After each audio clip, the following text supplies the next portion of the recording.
Okay, thanks everyone for joining us. I'm Paul from the Larson Public Library.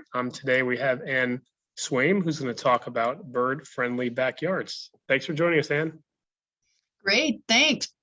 Glad to be here with everybody. So I brought together a bunch of different ideas. We just have a short time together. And the main thing I want to do is give you a lot of resources if you want to go deeper in any of these topics. So I work for one of 5 chapters in Audubon in Westchester. I work for Sawmill River Audubon. And I want to give a shout out first to the source for some of my still photos, video, and sound clips. You'll see those on the screen. And let me see if I can just make a little change here. I might have that box go away. So I'm part of a bigger community. This is a look at all the different Audubon groups and bird clubs from Albany all the way down to New York City. We're all part of a bigger community, connecting people with birds, other wildlife, their habitats. And I want to particularly note where we are in the landscape, right? So I know I'm presenting for Larchmont, and that's great. Some of you may be from other parts of the region. The main thing to know about this area is it's the middle of a giant rest stop. So for thousands of years, birds have used the Hudson River as a highway to go north and south. Birds that breed in Canada spend the winter in Central and South America, called the neotropical migrants. So thousands of birds are flying overhead right now, heading north up the Hudson, but also heading north up the Atlantic coast, right? So Westchester is right in the middle of these flyways. And I'm just showing you some of the Audubon chapters around in this area. And I want to give a particular shout out to Bronx River Sound Shore Audubon, which covers Larchmont. You can see their website there. They do a lot of great work with bluebird houses and other projects connecting people with birds and their habitats. So what I want to bring out tonight, a bunch of different ideas, and I got some video clips and some sound, all to think about what it means to be a good bird neighbor, right? To have a healthy backyard, because one of the themes really with Audubon is that healthy habitats for people are healthy habitats for birds too, and vice versa. And birds and their habitats are like this. They fit together like interlaced fingers. So certain birds are only found in certain habitats. So when we're thinking about habitats, we're thinking about healthy backyards for people and birds and other wildlife, we want to think about a recipe. So when ecologists and biologists think about habitat, they're thinking about a recipe, a combination of shelter, water, space, and food, some of the basic needs of wildlife, including birds. And so we're going to be talking about feeders and bird boxes, but I want to talk about other things too. Now, it's no question that bird boxes, particularly the work Bronx River Sound Shore Audubon has done. Some of you may know of Sandy Morrissey, who's done an extraordinary work across Westchester, adding bluebird boxes. These are basically fake hollow trees, right? So some birds, like the eastern bluebird, our state bird, can only nest inside a cavity, inside a hollow, typically one that might have been formed by a woodpecker. But we didn't have enough of those for a bunch of different reasons. Landscape and practices changed. Plus insecticides take a big toll on bluebirds too.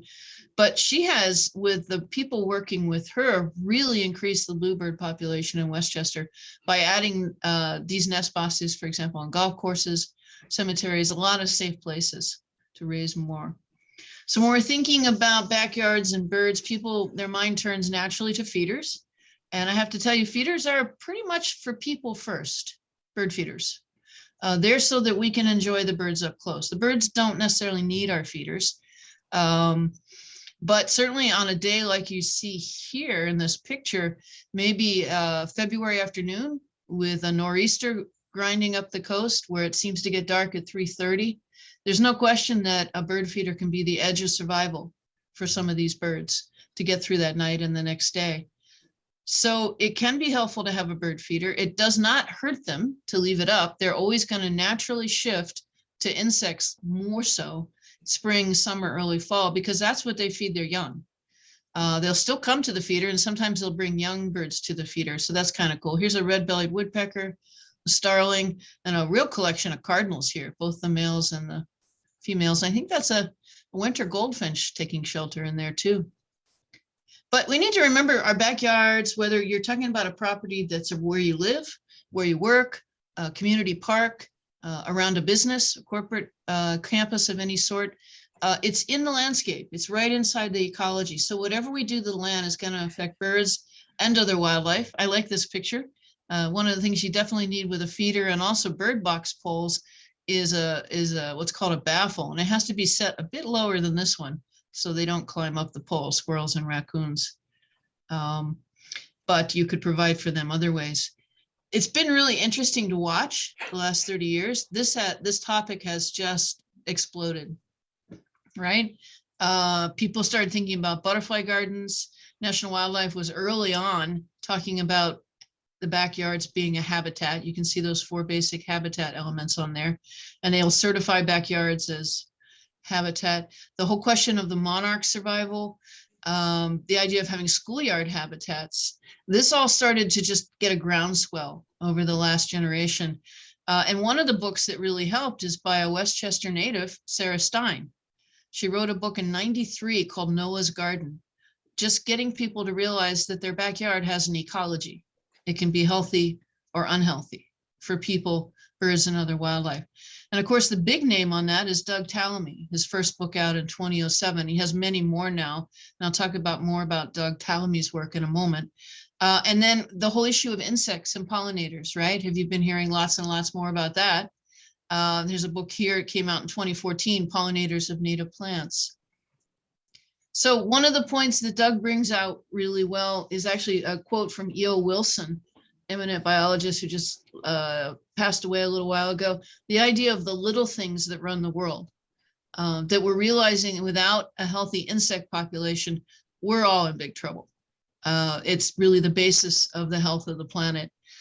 So be talking a lot about that tonight because we have some mixed up ideas about insects and about spraying, and any way that you can pass a better word about that to people in your circles and your neighborhood is great. And I'll explain why that matters so much. So yeah, if you can get on to anything by Doug Tallamy, remember I said I'm going to really be pointing out with this short program on resources to go deeper. There's a lot on the web you can watch, presentations by Doug Tallamy, a lot of good books out there, Kindle and in print, to think more about these ideas.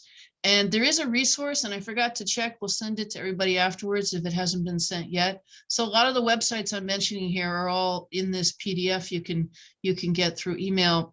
Then you just click on these links. They're all set up for you, the ones I'm going to be mentioning, particularly these books on the screen right now. So, but why does this matter? Why birds? Why habitats? Why does all that matter? Here's something that happened right before the pandemic hit us. And it got buried. Naturally enough, our attention turned to the pandemic. But scientists had done a kind of compilation study, just looking back from 1970 to up to 2020, you know.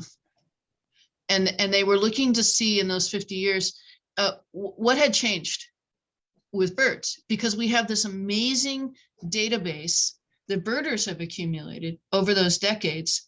Christmas bird counts, breeding bird surveys. A lot of us do what's called citizen science. We go out and we literally count birds. So they looked at this data and it shocked them. They realized that something profound had happened in North America in the last 50 years. We lost 3 billion birds. That's how far the populations have dropped of many species of birds in North America. You can learn more at 3billionbirds.org. So why this happy slide? Well, the other thing that happened during the pandemic is we had this huge groundswell of people that really got into birding. They were at home, they heard the bird sounds more for the first time, they enjoyed the sight of birds in their neighborhood. And we started to realize how important nature was to us for our well-being. People just flooded into parks and into natural areas. So check this out. It's both a shocking, sad thing and a positive thing. And here, the shocking, sad thing is, yes, we have lost a tremendous number of birds. The populations have crashed. For birds from the Arctic to the grasslands, the shore birds, the desert birds, there's profound losses in population. At the same time that we're tracking this amazing loss, we're realizing that birds for us are always a canary in a coal mine. Literally, a bird that was carried into coal mines because its respiration was faster. Excuse me. And if the bird was ill underground, the men, largely men then, knew that they had to leave. This is long before real sensors. And that's a true story. That's an actual happening that birds were doing for people in a coal mine. Well, the same thing is true for the birds in our neighborhoods, the birds across North America. If they are declining, we need to pay attention and take action. And people are doing some different things. So just to say again, how do we know the bird numbers are falling? Because we count them. We actually go out decade after decade, year after year, and count birds all around Westchester. And so we have a really solid database to go on. Now, the positive thing about that is when we take some simple actions to help birds, it really makes a difference. It's a measurable difference in neighborhoods, in your own backyard, in any property, whether you have a backyard or not, any property you can influence around a school, around municipal buildings and parks, around businesses. If we take some different actions, we can make a real difference for birds. And that makes a bird-friendly place, right? And so you can learn about those more, again, at 3billionbirds.org, positive things we can do. Now, we need big policy changes, too, on the state and government, international level. But there are actually profound differences that are made on the grassroots for bird populations. A great example of that is in Cape May, where people have changed their backyards into native plants, and it's a huge difference. So let's talk about some of these. The first we've already been talking about, and that's the idea of citizen science, is actually helping to track the health of the planet by counting birds. And if you don't know about it, you definitely want to check out ebird.org. It's pretty amazing. You can go to ebird.org, put in Westchester County, and you can see sightings that birders have made up to the last hour. And you can find bird sightings from around the world in real time. And that's what birders have been doing. They've been piling in the data. This is run by Cornell Lab. And it lets us do some extraordinary things of tracking birds. Excuse me. But here's another pretty profound thing that I've already kind of made mention of that we really have to do. We have to stop with the pesticides. And it's a little frustrating that now people are trying to market things like organic tick control and organic mosquito control. Organic just means it's made from plants. Doesn't mean it's any less toxic to things beyond mosquitoes and beyond ticks. Neither of those products are targeted only for the name that they're being sold for. They also kill the other invertebrate, the other insects that are the small things that hold the world together, the small things that birds need to feed their young. And they make a less healthy backyard. We don't want to see this. This is a poisoned bluebird from pesticide. So if you want to go deeper on this and see alternatives, Healthy Yards is the place to go. We don't need that. If you think about the pets and the little kids that are rolling around on that same yard, it's not good news. A lot of pet cancers are now being linked to some lawn and garden chemicals. So we really need to rethink that and do a different way. And a key link here is that 90% of terrestrial birds, you can see it on the screen, need those bugs. So the windshield story is one that we're telling each other. Some of you might be of age that you remember driving in the country at night. Now it's going to be 20, 30 years ago, most recent. And the windshield's covered in bugs. The headlights are covered in bugs. That doesn't happen now. Think about it.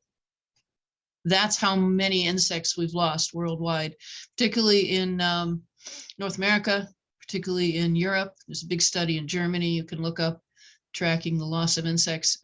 We got to turn that around. Here's another simple solution that you might have influence on. Those black boxes that you might see outside on the foundation of supermarkets, corporate buildings, maybe even been persuaded to be around some houses. They're a disaster. They're rat poison, mouse poison. And what they do is they end up killing raptors, hawks, owls, and eagles. We picked up a bald eagle and we picked up a red-tailed hawk last year, both at Croton Point, poisoned by rat poison. One survived, one didn't.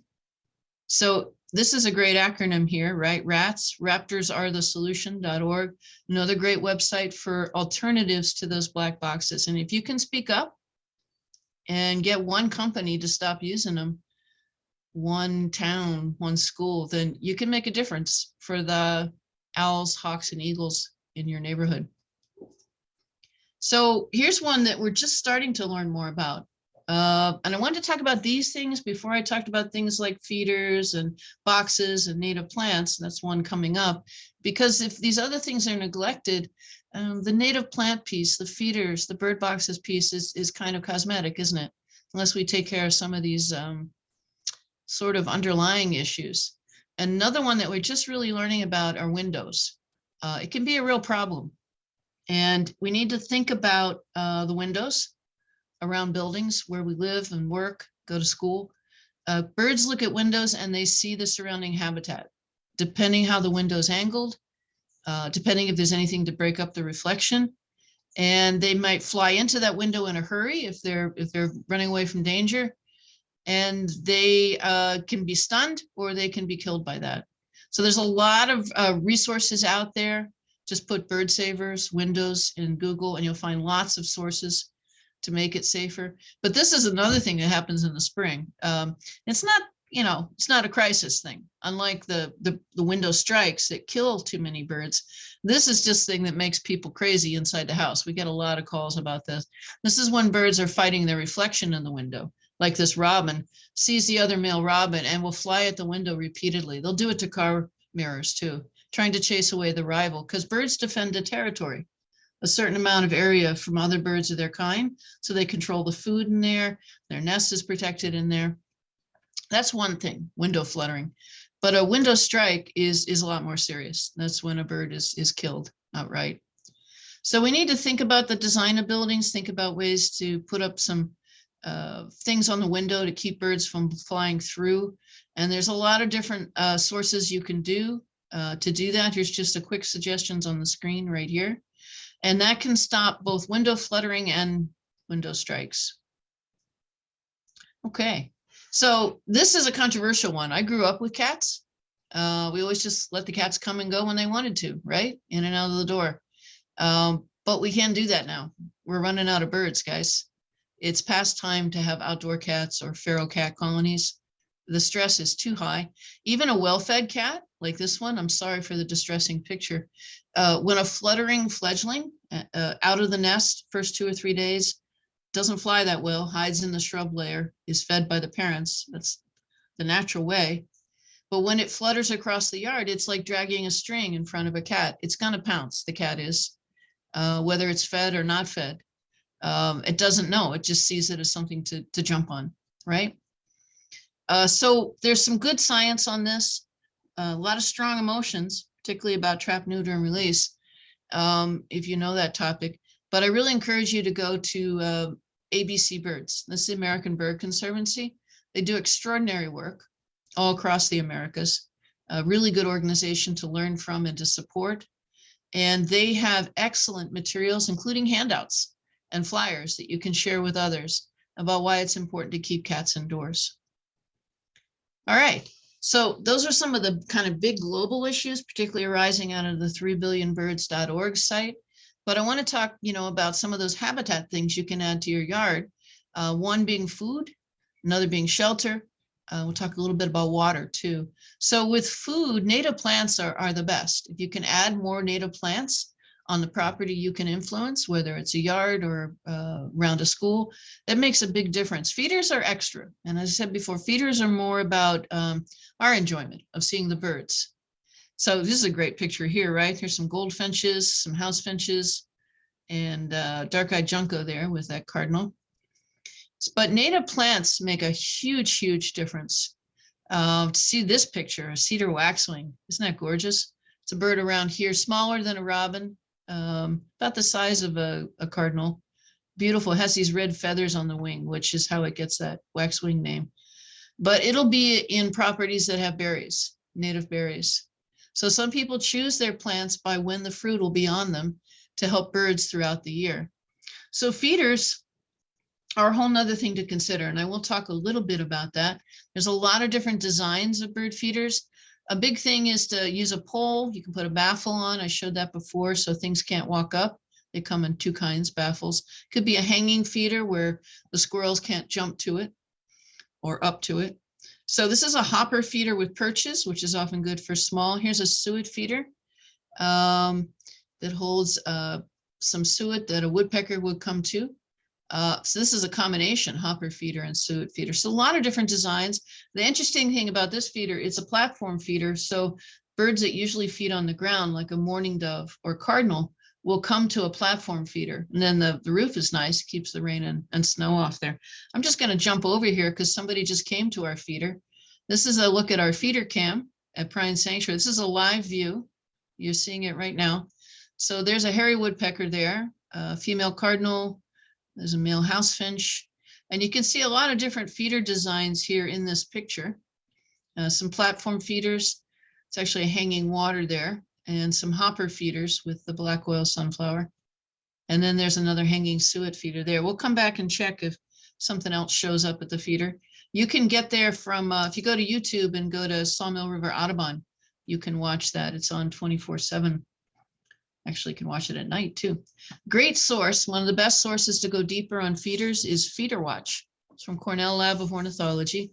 Absolutely excellent stuff there about bird feeders, about identifying them, about tricky bird IDs. A lot of good information there. So just a quick word about seed. A lot of the seed that's sold as mixed seed, for example, in supermarkets is a huge waste of money. It's got a lot of this red milo and cracked corn in it, which are cheaper sort of filler seeds. The most expensive seed on the screen here is probably the Niger thistle. Goldfinches like that. And peanut bits close second, if not ahead of it. So a good mixed seed has a high percentage of sunflower and some of these other quality seeds in them. Millet is actually pretty good. The small yellow millet, a lot of sparrows like that, mourning doves like that too. So you can pick the feeder, pick the seed and match them up. And a lot of stores can help you, bird feeder stores can help you do that. There's a few around that we can recommend. Wow, look at this one, right? Biggest woodpecker in North America now, size of a crow, eating. That would be something to see at a feeder. I've never had a pileated at a suet feeder myself. So again, the baffle and the pole setup is a good way to go. So here's a reality with bird feeders. You're not just feeding the birds that come to the feeder, you're also feeding birds that eat the birds that come to the feeder. That's a Cooper's hawk, size of a crow. I just had one fly through here actually earlier, about an hour before at the feeder you saw. So, and it's feeding some young nearby. So it came and it caught a mourning dove and it took the mourning dove to the nest. That's hard to watch. Some people get upset about that. That's just the food chain, of course, and you're still feeding birds, just higher on the food chain. But you can even the odds a bit. Don't put a feeder right around the corner of a house. Cooper's hawk learned to use that as an ambush. It's nice to have bushes nearby where the birds can zoop right into them. When a hawk comes by, it gives them a little bit of an edge. And you have to watch. One thing Cooper's hawks learn to do is drive birds into windows and pick them up that way. Clever, right? So watch where your feeder is in relation to a window. But feederwatch.org is a great resource. Get this great poster to help you ID the birds. So think about supporting Cornell Lab of Ornithology and finding out more from Feeder Watch. Here's a great resource at feederwatch.org that I got a screenshot for you. You can pick your region and pick different food types and feeder types and see what birds will come to that feeder with that seed in that part of the country. So that's kind of fun to play around with. It's under the Learn tab there. So another way of feeding birds, of course, is with native plants. And some birds don't eat seed, right? Not all birds eat seed. Certainly the hummingbird is adapted for something completely different, as many of you know, which is to drink nectar. And I think I do. Let's take a look. Isn't that amazing? Yeah. So it's really very much enjoying this coneflower here. This is a female ruby-throated hummingbird. Doesn't have the red throat. And that's amazing to watch, isn't it? To see that up close. Very cool. So there's a great thing, by the way, if you get Amazon Prime, there's an absolutely fantastic video there. You'll just be mesmerized by it. about hummingbirds. It's on Prime right now. It's just called Hummingbirds, and David Attenborough, who else did narrate that? It's quite wonderful. Very, very wonderful. Explains all about how they're so special. All right, so what else makes a bird-friendly backyard? You want to think about that recipe: food, water, shelter space, and a certain kind of arrangement. So you want to think especially about native plants. And just to remind again, they all need those insects. So don't do any spraying. And the more you can persuade people around you in your circles not to use spray, the better. Yeah. But Doug Tallamy brings out this point, why native plants are so important. It's because insects and plants evolved it together, right? So insects in this country, in North America, need plants from North America and from the same region that the insects evolved in, right? So oak trees, he brings out, have over 500 species of caterpillar, which are the main food that birds eat. And a tulip tree has 21, which is pretty good. But the ginkgo, which you'll see planted a lot on streets, 0 native caterpillars feed on those leaves. So that's a pretty stark difference. And it's a great highlight that he's made for people. I like how he has the bluebird on the cover with a caterpillar in its mouth, right? To make that point. So if you want to go a lot deeper on growing wild, gardening for birds and nature, I want to recommend Bird Academy is awesome. I've taken a lot of their courses. It's a great refresher for me. They have courses on sparrows and raptors and a lot of different birding topics, but they also have a new course that's just come out on gardening for birds and wildlife. And they're for a fee, but they're very cool. You can watch them again and again. You own the course, and so you can refer to them again and again. Great handouts that go with them too. So that might be a resource for you. Another great resource to go deeper on native plants is our very own Native Plant Center. And that is excellent. They have Go Native View. They have wonderful courses on native plants and landscaping that you can get professional credits for too. Definitely a good source. And then I want to recommend a lot of the different Audubon societies have native plant gardens that you can visit and see in person. The one that I'm actually speaking to you from is called Prine Sanctuary. It's a family name in Millwood. And we have both a butterfly and hummingbird garden here, and we have a native plant meadow demonstration area here with a bunch of different combinations that you might consider of native grasses and perennials. And all of these combinations, by the way, are on our website for download, sawmillriveraudubon.org. You can get the plant list there, just to give you an idea of different native plants growing together in combination. So the reason we were able to do that is we got a grant from National Audubon. They had a Coleman and Susan Burke Center for Native Plants, and it gave us a grant to put in the native plant garden for birds. And you can find out more about them at Plants for Birds, which is a really cool website. You can put in a zip code and it'll tell you plants good for your area. And if you want to learn more about native plants, you're welcome to jump in with us. We're gardening through the spring and summer. And you can just drop in and see the garden. You can work a little bit. It's a very cool thing to do, to get hands-on look at this. But I want to shout out to my fellow Audubon chapters too. Over at Lenoir on the Hudson River Audubon has a hummingbird and butterfly garden. Give you some good looks there. HRAS.org is that Audubon chapter on the western side, southwestern corner of the county. Great place to visit. And then Bedford Audubon up in the northeastern part of Westchester has another native garden, and they welcome volunteers to work with them as well, bedfordaudubon.org. So a lot of hands-on resources for you if you want to go deeper. And then just to mention again, Plants for Birds, to consider that. So we're doing good, turning the corner here on this content. And I want to just talk again to reinforce that what we're doing is all about habitat. And biologists and ecologists know that food and shelter or cover, water, space, all makes this certain arrangement, this certain recipe that some birds and other wildlife can live someplace and some can only live over here because of that habitat recipe, right? So we can think about that in properties that we have influence over too. By changing the recipe a little bit, you change what birds and wildlife can benefit from that property. So you want to think about which birds in particular are possible when and where. So birding is all about where you are and when you are. That's why some of the smartphone apps like eBird are really helpful, because when you open up, or Merlin is another one I'll talk about, when you open up those apps, because it's a smartphone, they know when you are and where you are, and they can show you the birds that will only be possible around here, right now. Birds change. So this black and white warbler has been flying over our, came back from the south. You can see where they spend the winter, the blue on this range map. And then they breed here in Westchester, and they also breed, look at this, all the way up here, way past Quebec and Gaspé Peninsula up here. So yeah. So these birds are flying back and forth over Westchester. They need good habitat, and some are nesting here as well. So food, water. Water is actually really important for birds, it turns out. Even on a really, really cold winter day, they need to take a bath. They need to have their feathers be fluffy for insulation and also for flying.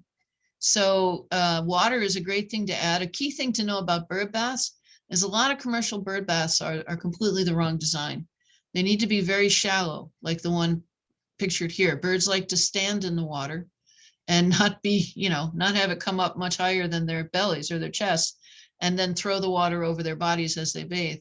So they don't want a deep pool to do that. So when you're thinking about habitats, think about layers, sort of like a cake. So different birds live on different layers, and they need plants in those different layers, or other structures like this dead tree, which is called a snag, is really important to leave up. If it's not going to fall down, in the street or hurt anybody, these snags we leave up in the forest because they're both food for woodpeckers, getting the wood-eating insects out, and they're an apartment house for woodpeckers and even owls and other creatures. So yeah, the story.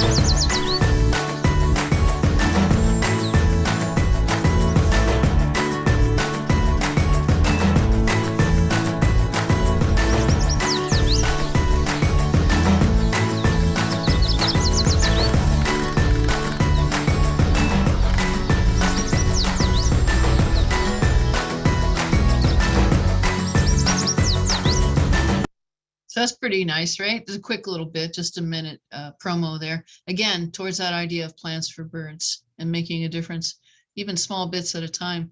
So think in layers as we come around the corner on this presentation. I'm interested to hear your comments and questions. Think about 3 layers actually for the best habitat. And this is from the Yard Map program that Cornell used to run, and it's great graphics. A lot of different layers, a lot of different plants on the different layers you can see on the screen.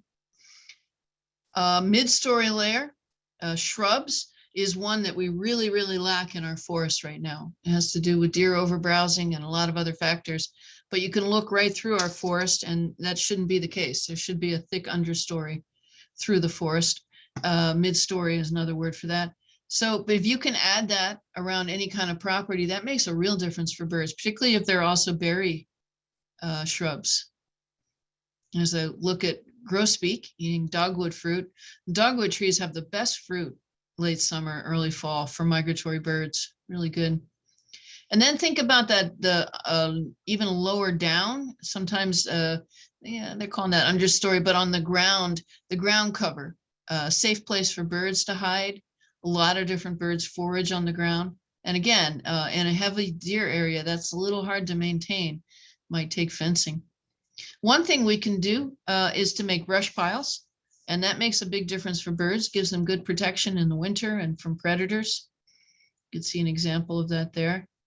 A lot of birds really benefit from having good brush cover to rest in. They'll actually sleep in there at night. I like this picture of a blue jay nest. From underneath, that just looks like a tangle of brush up in the tree. They typically build where the branch meets the trunk. And I can't tell you if that's a male or female, probably the female because it's incubating, but they're identical. Male and female blue jays look the same. So they rely on camouflaging the nest rather than the female being camouflaged. Think about cardinals. They build very low, so she's a lot different, browner color. But let's just think about robins, for example. They're on the lawn a lot. Another good reason to have a healthy lawn. They're the ones we're hearing now, right? Cheerio, cheerio, cheerio, cheerio. They start really early now, don't they? Actually like 4:30, 4. I'm starting to hear the first robins, but what we're watching now is they're watching their nest construction. So some birds need to build a cup nest. So they're not going to come to a bird box, right? They're going to need a place. Sometimes people put up platforms, a little platform. A lot of times a robin will nest underneath a deck because there's the perfect beams under there for them to build this nest. Seeing a lot of robins right now with muddy fronts, and here's why. Here's what they do. There we go. This is what she does. Puts that mud in there. And then she fits it. This goes clockwise too. You're paddling with her feet. Gonna shape that just to fit. Isn't that fun? So a nest like this is just to hold the eggs and the young. And then once the young jump out, that nest is not going to be reused. Made of mud and grass. Robins sometimes will have two families a year, but they'll typically build a second nest for that. It's pretty neat to watch, right? Nest construction. This is even amazing. Somebody has estimated over 5,000 stitches in an oriole nest, a stitch being an over and an under. So here's an oriole, and they're working on that right now, building this nest. Amazing, no hands, right? Probably a combination of genetic knowledge and experience on that. But other birds need cavities, and that's where bird boxes come in, and you can make a difference on that. Even though the bluebird is actually a thrush like a robin, but it can't build just a cup out in the open. It needs a cavity. You typically would use a native cavity made by a woodpecker. There's one at Rockefeller, a friend of mine took a picture of. And those cavities are actually built by woodpeckers. Woodpeckers are the real estate developers in the forest. They dig new holes every year and then move out, and other birds can use those holes. Here's a downy at a nest hole. So some cavity nesters are primary. They dig the cavity. Some are secondary. They use a cavity made by somebody else. And some are both. Chickadees are both. They'll come to a nest box. But if this is a soft snag, you know what I mean? A standing dead tree that you can almost push your finger in. It's decayed that much. They'll dig a hole in there. And it gives them an advantage, temperature and protection. So a lot of animals need cavities. Here's a flicker, our brown woodpecker in this area. Tree swallows, even a couple of ducks, wood duck, mergansers. Here's a falcon that needs cavities. And screech owls, of course, many of the smaller ones need a cavity to nest in. So right now we've got a lot of agoraphobia going on. And the truth is we're getting more and more intense windstorms, aren't we, as the climate shifts. So people are getting more and more nervous about trees. My friends that work in the green industry get a lot of requests to take trees down, particularly old trees with holes in them. Sometimes we have to. If they're at risk, falling in the street, on a house, on a car, yes, they do. But if we can leave up den trees, all the better, because they're so important for animals that need cavities. Here's how foresters look at trees. This is a natural progression. Trees have a lifespan. They turn into hard snags, and then they turn into soft snags, and then they recycle into the ground. Natural progression, and different animals live in different stages of the tree. I like this picture of a screech owl in a cavity. So birds that have cavities actually spend more time growing up, which is interesting. It can be safer inside. Here's a nice comparison of a downy and a hairy both at a feeder. I'm going to go a little quick here because I'm watching the time. So let's look at bird boxes, see some things that live in boxes. I mentioned chickadees do.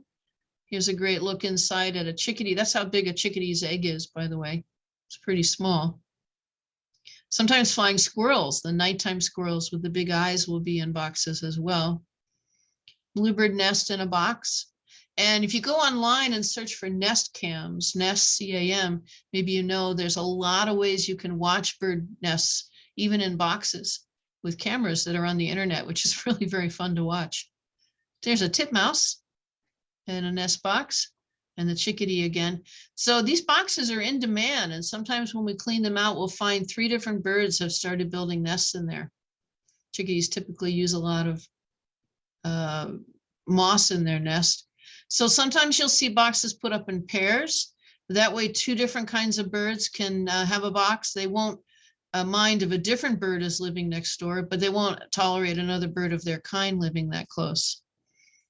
So there's all kinds of great resources to go deeper on nest boxes at nestwatch.org, all about the right kind of boxes, the ones that are safest for birds, the right kind of design. Some commercial boxes really aren't made right. They have to have the right size hole for the right bird. You definitely don't want any perches. If you've got any perches on a bird box, you need to cut those off. It actually helps predators get in the box. And just like a feeder, people will put them on poles with a baffle to keep things from climbing up on them. Because there's a lot of things that would see a bird box as kind of a snack box, sort of a bento box full of treats for them, whether eggs or young birds. So go to nestwatch.org. There's a lot of information there on how to be a good nest box landlord. And again, cats inside, right? Learn more about that. So I'm going to jump here just a bit and say that, again, a healthy habitat for birds is a healthier habitat for people too. When we see wood thrush in a forest, that can be a good thing. Here's a healthy forest that has that understory. And here's how much of the forest in Westchester looks. And why does that matter? Many of the birds that nest in that shrub layer are the birds that eat the bugs that keep the trees healthy. It's all connected, right? So we have to work harder on that. And a lot of people are, because it's all connected. Here's an activity we do where we give everybody a card that has a plant or animal that lives in Westchester, and then use a piece of yarn and say who eats whom, and just connect that web all the way around. And this is how it really looks outside in your neighborhood. Everything's connected to everything else. So if we put something on the land, it's going to end up someplace we didn't expect. And if we add good habitat recipe, it can affect many more species than we expected. So we're getting smarter. People don't necessarily reach for the chemicals as soon as they see caterpillars. And that's a good thing, because scarlet tanagers eat caterpillars. It's a little bit of the rainforest that lives in our canopy forest around here in Westchester. And the way we know that tanagers are here, the way that we know whether a forest is healthy is by the birds that are in there. And we do that by birding, by counting the birds, because we know it matters for the health of the planet, for the future. So here's some resources. All About Birds is your one-stop shopping to get to Nest Watch, Feeder Watch, learn about Merlin, which I'll talk about in a moment. Great website. eBird, it's where you can see the data. All the regional Audubon and birding groups, particularly give a shout out to Bronx River Sound Shore. And I want to thank you for letting me do this presentation. I wanted to save time for questions and comments and turn off my screen share. Here we go. Turn that off. Great. So thanks, folks. Comments and questions? Paul, do we want to just do chat or we do voice?